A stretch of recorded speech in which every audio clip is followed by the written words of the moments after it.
For the most part, people had great results clearing unconscious energy with the blue light. And of course, some people had some difficulty. So Emer said, I had difficulty at shining the blue light on any blockages. I can't see anything. I just fell asleep and got frustrated and switched off. Is this normal? Yes, sometimes it's normal. So not all the tools will work for everybody.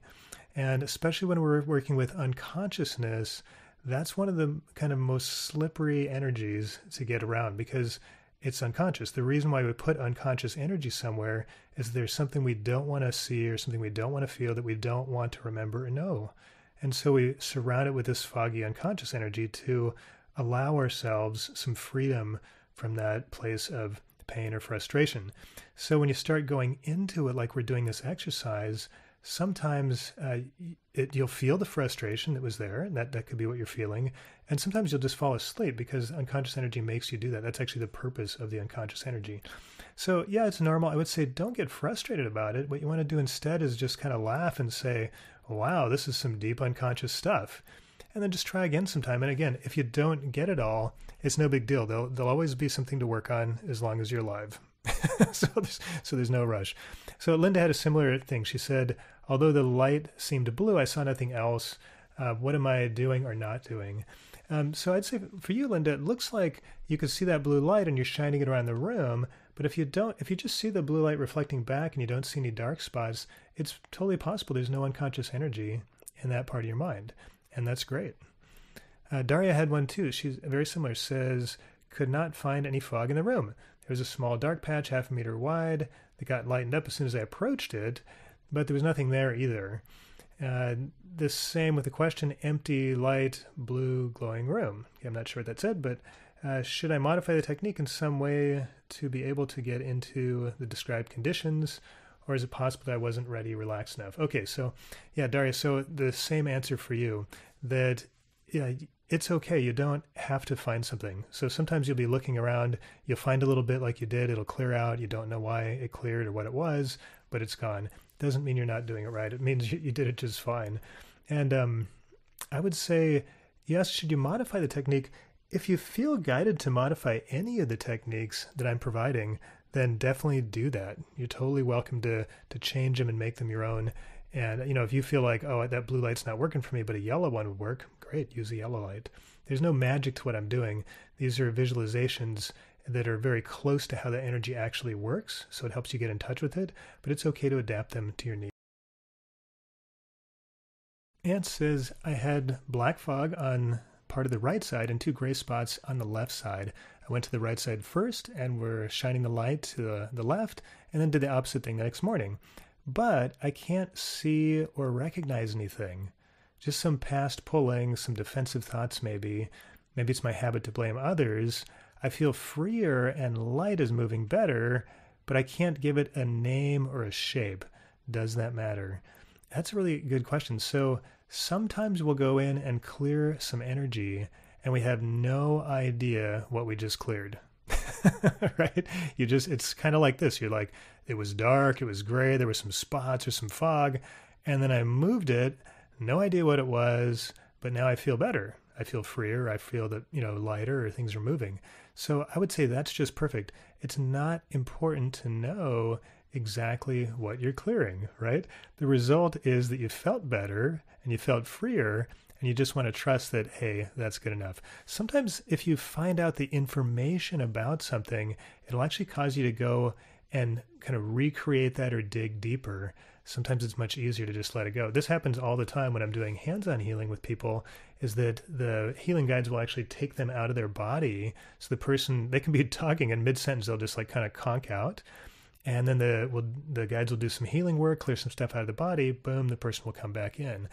When I've asked about that, the reason they do it is they said if somebody's present in the body and gets that information, it's harder for them to let it go. So sometimes the same thing happens when you're working by yourself. It's actually easier to not know, just move the energy out and let it go. Natasha was wondering about extra rooms in her head. So she had lots of great detail about her rooms and was aware that she had created them before, so it was really nice awareness. And she said, I had seen this funny little room that was like a cafeteria or deli when I did yesterday's exercise a second time. and this place reappeared attached to the planning room. I guess that's in case I get hungry. So not sure what that is, and maybe I'll try this again. So what I would say is that when we're using that room in the center of your head and looking at your thoughts and the way that you organize your mind, sure, you're going to find things in there that you might be doing already. And really, it's kind of on a case-by-case basis. I would say for you, if you're noticing that there's a room that exists there, then check out that room. Be curious. Just kind of go into it, explore it, and do all the same things we did with the other rooms. So you want to check and see, is it just my energy in here? Is it somebody else's energy in here? Is this old and outdated? Can I just let it go? Or is this a new room that I want to change or expand? And is there a location that feels really good for it?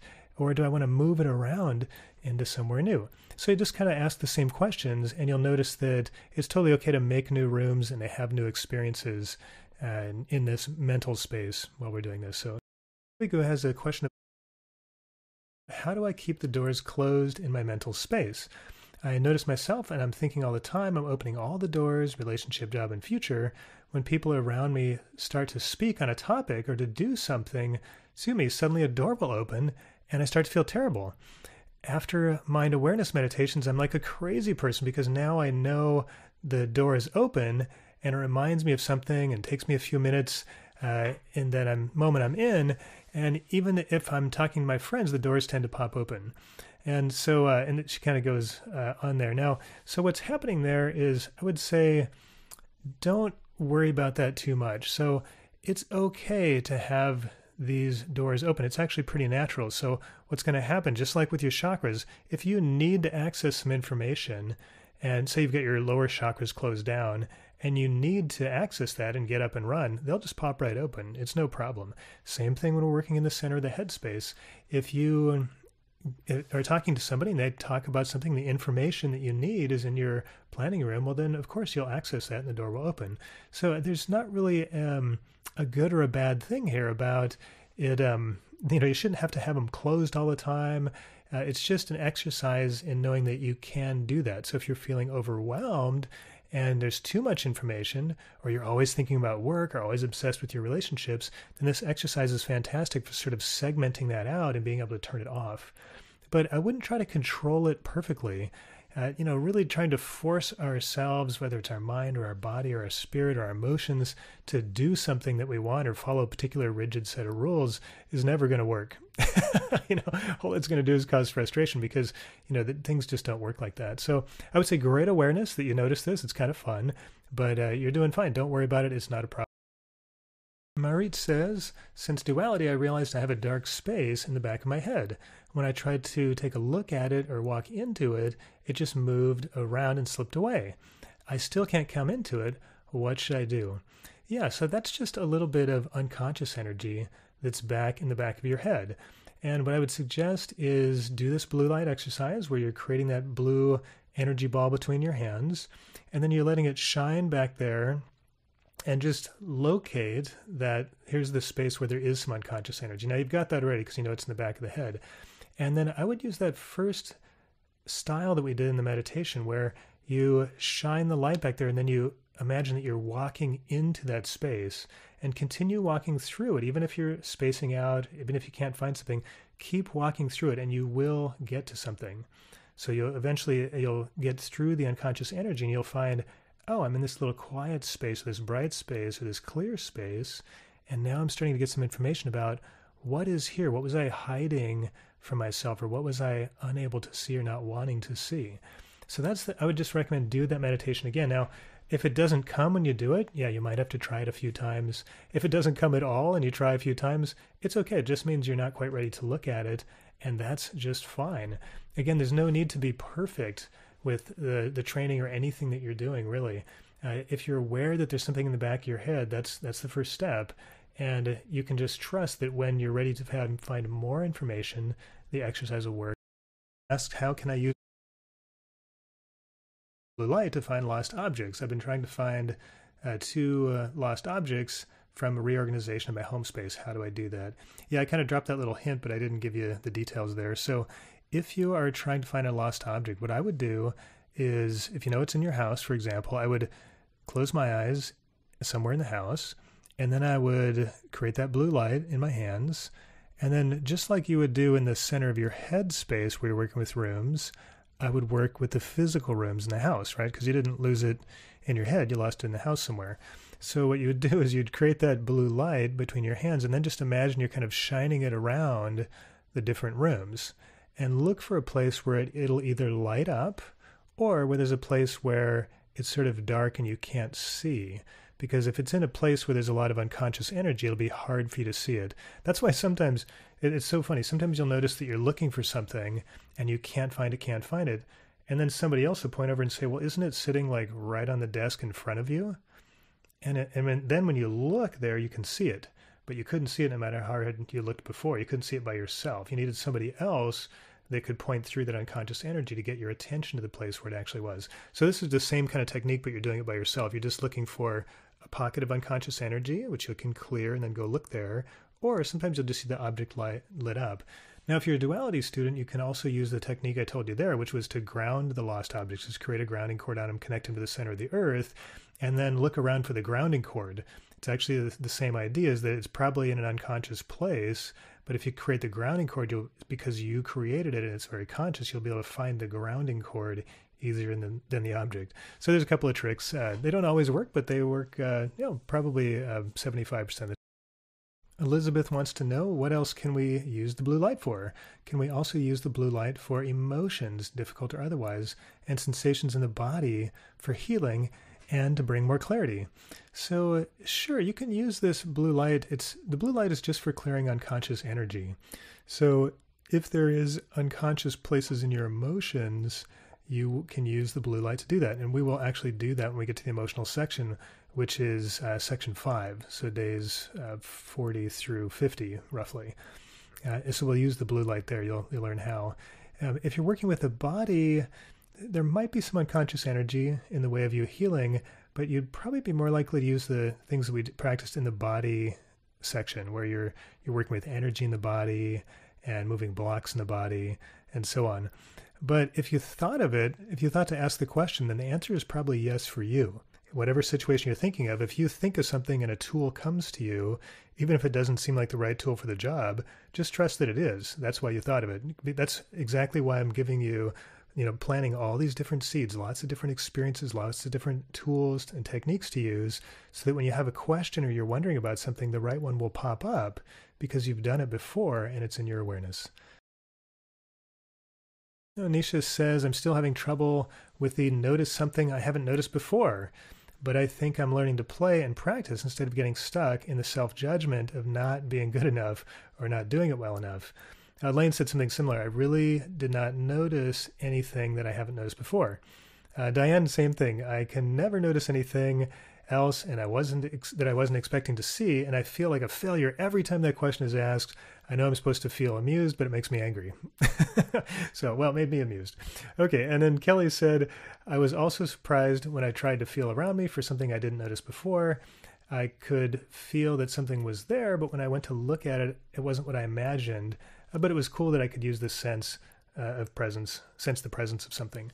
Okay, so I read all of those through because they're very similar. And if you're having problems with that, you want to keep in mind why I put that exercise in there. So the reason I'm asking you to notice something you haven't noticed before is that I'm stretching you. Okay, so we're looking at, here's the awareness that you can access easily in the exercise. And then, okay, let's just assume that you couldn't access everything because nobody can. Right? Everybody has blind spots. We all have things that we're not seeing. So it doesn't mean that you're failing in any way.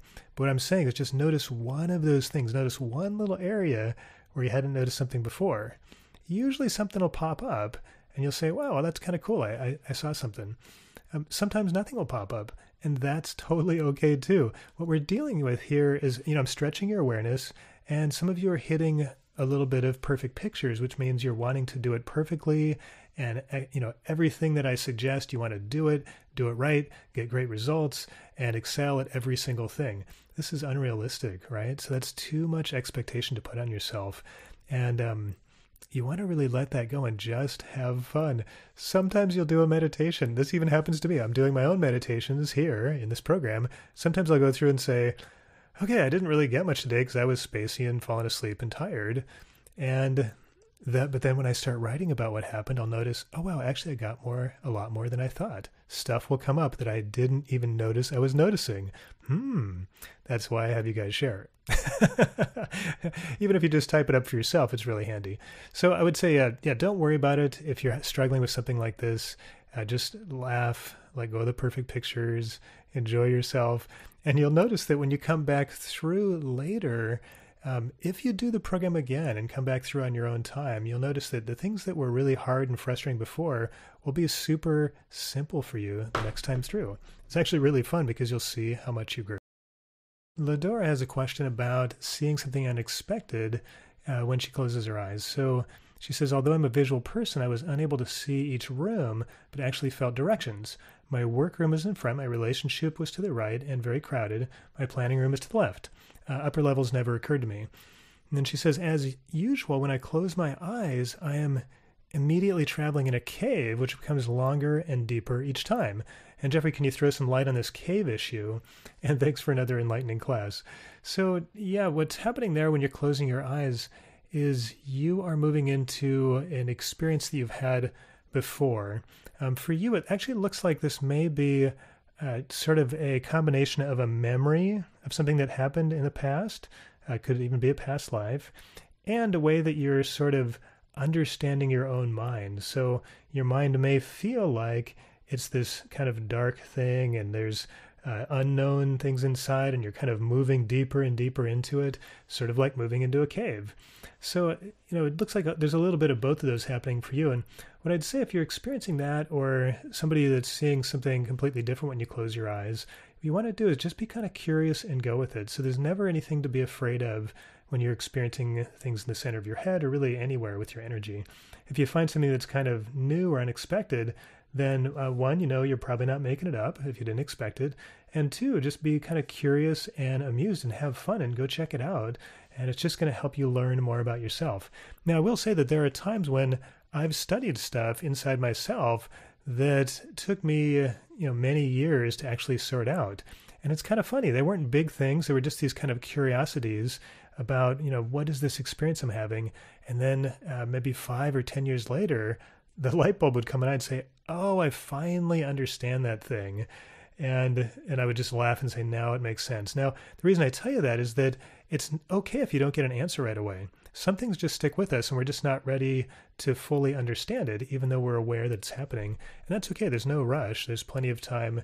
We're going to be here for quite a while, living, hopefully. So there's lots of time to raise your awareness and discover that. So don't feel bad if it doesn't come right away.